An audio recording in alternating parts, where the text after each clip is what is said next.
তৃণমূলের শাসকের আইন ছিল, সেই আইন বলে তারা এই মামলাটাকে দীর্ঘায়িত করার চেষ্টা করেছিল যাতে চার্জ না হয় এবং এই খুনিরা বেঁচে যায়। এই 3 পুলিশ কর্মী যারা প্রত্যক্ষভাবে খুনের সঙ্গে জড়িত, ওসি দীপঙ্কর দেবনাথ ওই হোমগার্ড রক্ত ধুয়ে দিচ্ছে, মামলার দিয়ে আমাদের সই কেটে দিচ্ছে, রত্না সরকার ফলস এফআইআর করছে, মানে পুরো যে নারকেলডাঙ্গা থানা জড়িত, এটা তো একটা মূল ঘটনা অভিজিৎ সরকার খুনের সঙ্গে। সেই যে পারমিশনটা সেটা কিন্তু রাজ্য সরকার মানে তখনকার তৃণমূল সরকার দিচ্ছিল না। যদি গ্রেপ্তার হতে শুরু করে তো আমাদের মাননীয় মুখ্যমন্ত্রী উনি বলেছিলেন যে ব্রিগেড, আমি বলছি ব্রিগেড ছাড়াও আরও কলকাতা শহরে কলকাতা কর্পোরেশনে যত মাঠ ময়দান রয়েছে সবটাই ভরে যাবে। কেন তৃণমূল মানেই চোর, তৃণমূল মানেই খুনি। কিন্তু অনেক মানুষের সম্পত্তি বাড়ি করতে যাবে, টাকা দিতে হবে, কোনো একটা সই নিতে যাবেন তাতে টাকা, এগুলো কি সব বিজেপি কর্মীদেরই কি এই অত্যাচার করেছিল? সাধারণ মানুষের ওপরেও তো এই অত্যাচার করেছিল। তাহলে কি শুধু ডিমগুলো কি বিজেপি কর্মীরা মারছে, সাধারণ কর্মী মারছে না? সাধারণ পাবলিক মারছে, কেন তারা প্রত্যেকে অত্যাচারিত। আপনাদের যেমন বললাম যে জেল ভর্তি হয়ে এসছে এবং মাননীয় মুখ্যমন্ত্রী বলেছিলেন যে ময়দান বা ব্রিগেড লাগবে।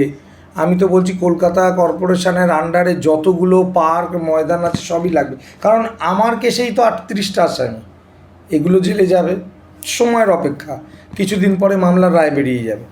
তো এরকম এই যে দেবরাজ আজকে অ্যারেস্ট হয়েছে, তার সঙ্গে কতজন জড়িত আছে বলুন তো?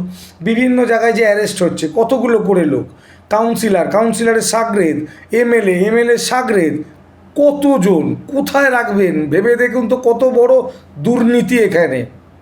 দাদা, এতদিন পর, এত লড়াইয়ের পর অবশেষে একটা চার্জ গঠন হলো আপনার ভাইয়ের খুনের মামলায়। কীভাবে দেখছেন, আপনার প্রাথমিক রিয়াকশান? দেখুন, এতদিন যে তৃণমূলের শাসন ছিল মানে শাসকের আইন ছিল, সেই আইন বলে তারা এই মামলাটাকে দীর্ঘায়িত করার চেষ্টা করেছিল যাতে চার্জ না হয় এবং এই খুনিরা বেঁচে যায়, সেই পরিকল্পনা করেছিল। যেমন ইতিমধ্যে দেখেছিলেন আসামিরা পালিয়ে রয়েছিল, যেটা পুলিশ প্রশাসন সব কিছু জেনেও চুপ ছিল, মানে যেহেতু তখন তৃণমূলের সরকার ছিল, বা কোর্টে গিয়ে বিভিন্নভাবে ডেট নেওয়া বা জালিয়াতি করা যেটা চলছিল এতদিন। তারপরে যে 3 পুলিশ কর্মী ছিল, এই শুভজিৎ সেন নারকেলডাঙ্গা থানা তৎকালীন ওসি, এসআই রত্না সরকার, দীপঙ্কর দেবনাথ, এদের জন্য যে একটা পারমিশন লাগে মানে মামলা চালানোর জন্য বা চার্জশিট দেওয়ার পরে যে চার্জ গঠনের জন্য, সেটা আগের তৃণমূল সরকার এতদিন ধরে দিচ্ছিল না। সুতরাং তাদের এগেনস্টে চার্জটাও ফ্রেম করা যাচ্ছিল না। কিন্তু এখন পরিবর্তন হয়েছে, নতুন সরকার এসেছে এবং আইনের শাসন প্রতিষ্ঠা হয়েছে, শাসকের আইন বন্ধ হয়ে গেছে।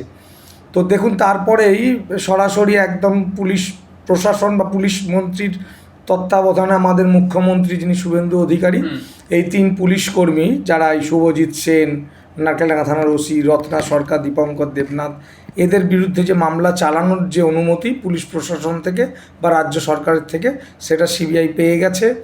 এবং মহামান্য বিচারক তিনিও প্রত্যেককে ডেকে যে মনোভাব দেখিয়েছেন মামলাটা চালানোর জন্য, তারপরেও আজকে এটা সরকারের প্রচেষ্টায় আইনের শাসন প্রতিষ্ঠা হয়েছে বলেই সম্ভব হয়েছে।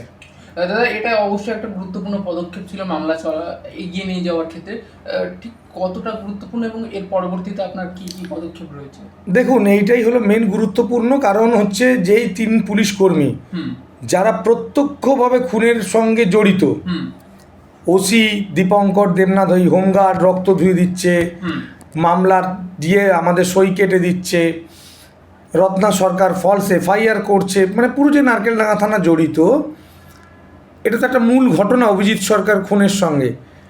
সেই যে পারমিশনটা সেটা কিন্তু রাজ্য সরকার মানে তখনকার তৃণমূল সরকার দিচ্ছিল না। সুতরাং চার্জ গঠন হচ্ছিল না।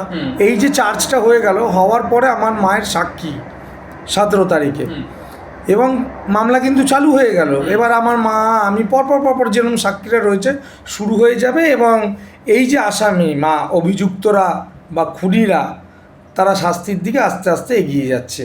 এটাই তৃণমূল সরকার চাইছিল না, যার জন্যই দীর্ঘ তাড় বাহানা করছিল। এই বর্তমানে দেখা যাচ্ছে তৃণমূলের একাধিক নেতা নেত্রী গ্রেপ্তার হচ্ছে, ডিম থেরাপি চলছে বলা চলে। এই সময় আপনারা বিজেপি কর্মীরা কীভাবে দেখছেন বিষয়গুলিকে?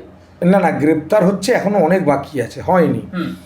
যদি যদি গ্রেপ্তার হতে শুরু করে তো আমাদের মাননীয় মুখ্যমন্ত্রী উনি বলেছিলেন যে ব্রিগেড, আমি বলছি ব্রিগেড ছাড়াও আরও কলকাতা শহরে, কলকাতা কর্পোরেশনে যত মাঠ ময়দান রয়েছে সবটাই ভরে যাবে। কেন, তৃণমূল মানেই চোর, তৃণমূল মানেই খুনি, এটা প্রত্যেকেই জানে। তা সেই বড় নেতা থেকে বাচ্চা নেতা, মানে তৃণমূল মানেই যে কত বড় দুর্নীতি এটা আপনারা প্রত্যেকেই দেখেছেন।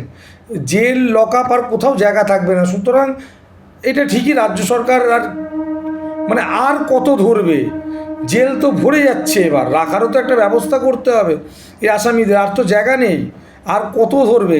যদিও ধরা অনেক বাকি আছে, পরেশ পাল পালিয়ে রয়েছে, পাপিয়া ঘোষ পালিয়ে রয়েছে, কিন্তু ধরারও তো আর জায়গা নেই। কিন্তু এই যে জিনিসটা হচ্ছে, আইনের শাসন প্রতিষ্ঠা হয়েছে, তাতে বিজেপি কর্মীরা নিশ্চয়ই খুশি হবে। আর ডিম থেরাপি, দেখুন এইটা যে বিজেপি কর্মীরাই ডিম মারছে তা তো না, সাধারণ মানুষ, আপনি চিন্তা করুন তো, অনেক মানুষের সম্পত্তি, বাড়ি করতে যাবে টাকা দিতে হবে, কোনো একটা সই নিতে যাবেন তাতে টাকা, এগুলো কি সব বিজেপি কর্মীদেরই কি এই অত্যাচার করেছিল? সাধারণ মানুষের ওপরেও তো এই অত্যাচার করেছিল। তাহলে কি শুধু ডিমগুলো কি বিজেপি কর্মীরা মারছে, সাধারণ কর্মী মারছে না? সাধারণ পাবলিক মারছে, কেন তারা প্রত্যেকে অত্যাচারিত। মুখ্যমন্ত্রী শুভেন্দু অধিকারী বলেছিলেন যে জেল বানাতে হবে ময়দানে, অর্থাৎ এতটাই পরিমাণে এই আসামি তৃণমূলের মধ্যে রয়েছে। আপনি বলছেন সেটাও কম পড়বে। আপনার ভাইয়ের যারা খুনের আসামি তাদের কি তাহলে খুব জলদি আপনি জেলের ভিতর দেখতে চলেছেন? মানে আপনি যেটা বললেন এবার শুধু প্রসেসটা হওয়ার সময়, তো এই পুরো বিষয়টা কি একটা সময়ের অপেক্ষা শুধুমাত্র? নিশ্চয়ই। দেখুন, এই মুহূর্তে আমাদের মামলাতে 38 জন আসামি রয়েছে। তো আপনাদের যেমন বললাম যে জেল ভর্তি হয়ে এসছে, এবং মাননীয় মুখ্যমন্ত্রী বলেছিলেন যে ময়দান বা ব্রিগেড লাগবে।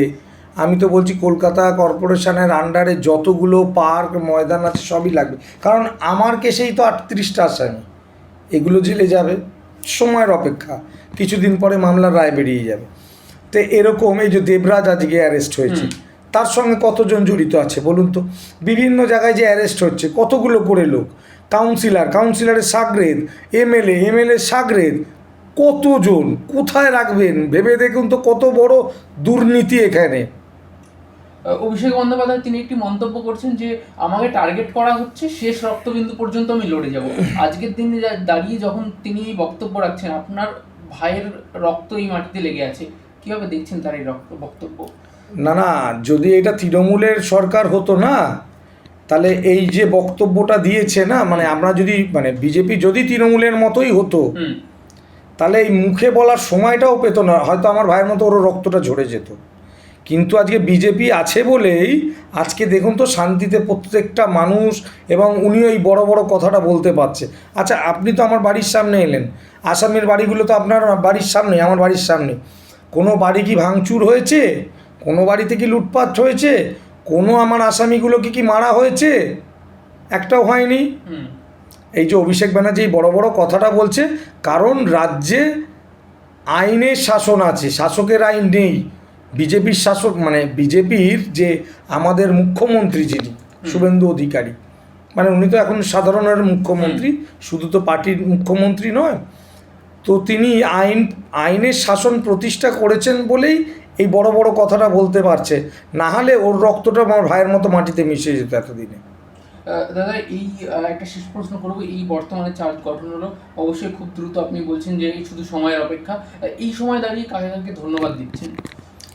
দেখুন, মাননীয় মুখ্যমন্ত্রী তিনি যেভাবে আইনের শাসন প্রতিষ্ঠা করেছেন, এবং দ্রুততার সঙ্গে সিবিআইয়ের হাতে এই পুলিশ কর্মীদের ওপরে যে চার্জ ফ্রেম করা যায় তার যে অনুমতিটা, যেটা পুলিশ প্রশাসন থেকে দিতে হয়, সেটা দিয়েছেন।